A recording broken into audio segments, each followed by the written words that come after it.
मार्च 2026 से भारत में हर एक नया मोबाइल फोन एक सरकारी ऐप के साथ मिलेगा। हाँ, सही सुना आपने, सरकारी ऐप के साथ। सरकार की यही मंशा थी, लेकिन फिर बवाल होता है, बहस हुई और फैसला वापस ले लिया गया। जिस देश में पहले लोग अपने फोन में FB या इंस्टाग्राम इंस्टॉल करते थे, अब वहां फोन खरीदते ही एक सरकारी ऐप प्री इंस्टॉल मिलेगा, संचार साथी। सरकार कह रही थी ये आपकी सुरक्षा के लिए, लेकिन विपक्ष का दावा था ये लोगों की स्वतंत्रता को कुचलने की शुरुआत है।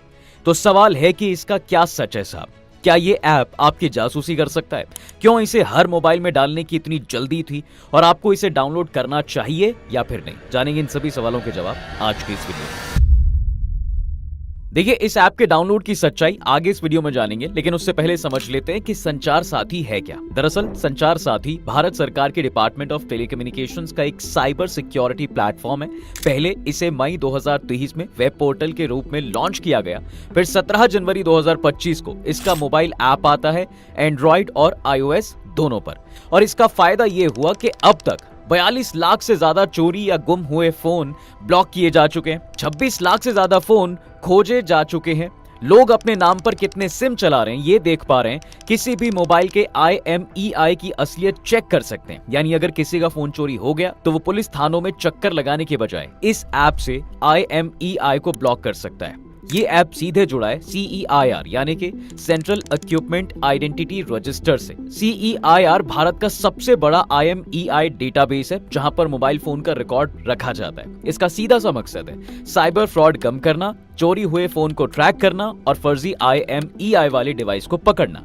लेकिन कहानी यहीं से दिलचस्प होती है। सरकार हर फोन में इसे इंस्टॉल क्यों कराना चाहती थी और क्या क्या कदम अब तक उठा चुकी थी? अब इन दोनों सवालों में सबसे पहले सरकार के उठाए गए कदम को देखते हैं, जिससे इस ऐप को टेस्ट किया गया। तो इसके लिए सरकार ने 2 कदम उठाए। पहला, करोड़ों लोगों को SMS भेजे गए कि क्या आपका फोन असली है। चेक करने के लिए संचार साथी डाउनलोड करें। दूसरा, 28 नवंबर 2025 को मोबाइल हैंडसेट बनाने वाली सभी कंपनियों को इसे प्री इंस्टॉल करने के आदेश दे दिए गए। इसके अलावा मोबाइल कंपनियों को एक सर्टेन टाइम पीरियड भी दिया गया है, जिसमें उन लोगों को 90 दिनों के भीतर हर नए स्मार्टफोन में इस ऐप को प्री इंस्टॉल कर देना है और 120 दिनों में इसकी रिपोर्ट भी सरकार को सौंप देनी है।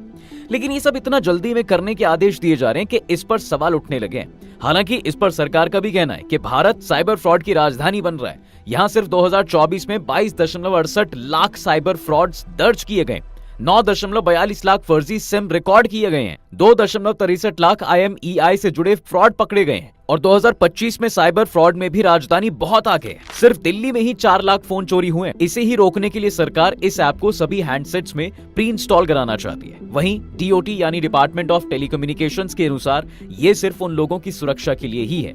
लेकिन सरकार जितना इस ऐप के फायदे गिनाती है, उतने ही सवाल इस पर उठ रहे हैं। देखिए, संचार साथी को अनिवार्य बनाने पर सबसे ज्यादा आलोचना विपक्ष और प्राइवेसी एक्टिविस्ट कर रहे हैं। विपक्ष कह रहा है कि ये एक डिजिटल निगरानी का टूल है।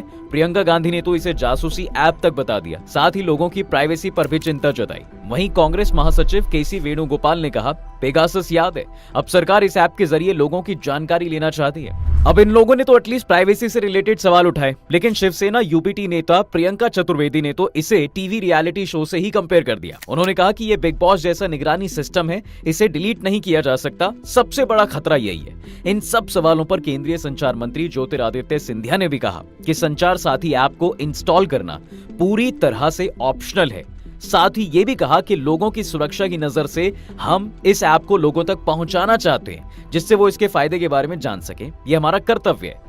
लेकिन इस ऐप पर इतना बवाल मचा कि 3 दिसंबर को सरकार ने यू टर्न ले लिया। पहले जो प्री इंस्टॉलेशन का आदेश था वो अब वापस ले लिया गया है। मतलब अब आपके ऊपर है कि आप उसे इंस्टॉल करना चाहते हैं या फिर नहीं। लेकिन अब सवाल है कि जब सरकार के अनुसार ये ऐप इतना बढ़िया था, तो फिर लोग इतना डर क्यों रहे थे? दरअसल जब इस ऐप के बारे में खबर आई तो उसके साथ एक और बात बहुत तेजी से लोगों के बीच में फैली कि ये प्री इंस्टॉल ऐप डिलीट नहीं होगा।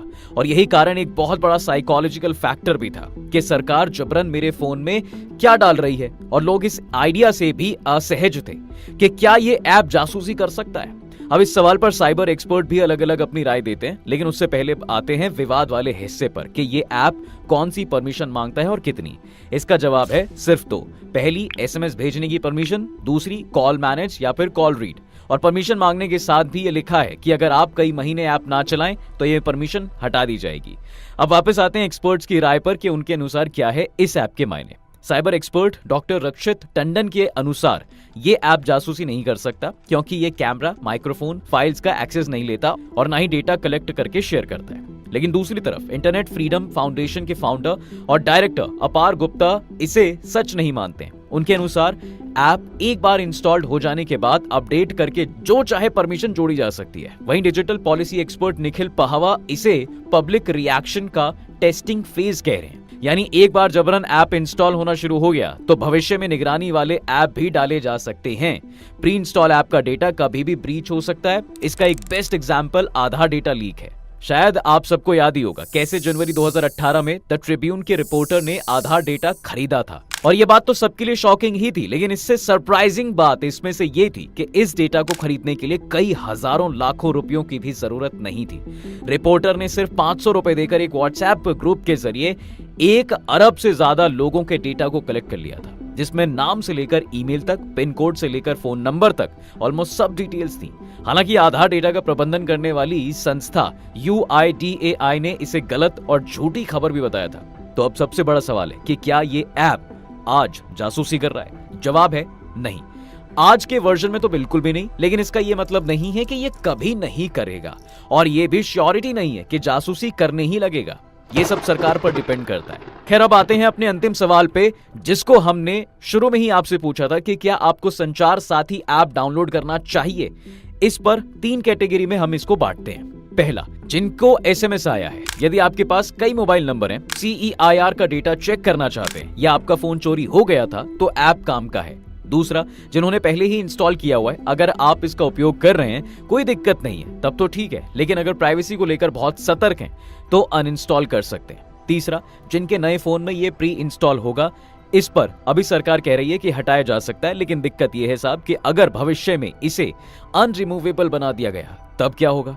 अब इन सवालों के साथ एक और सवाल उठता है कि क्या मोबाइल कंपनियां इसे प्री इंस्टॉल करने से मना कर सकती थी? तो इसका जवाब है हाँ, ऐसा पहले भी हो चुका है। रॉयटर की एक रिपोर्ट के मुताबिक एप्पल इस ऐप को प्री इंस्टॉल नहीं करता, क्योंकि एप्पल किसी भी सरकारी थर्ड पार्टी ऐप को प्री इंस्टॉल नहीं करता है। ये उनकी ग्लोबल प्राइवेसी पॉलिसी के खिलाफ है।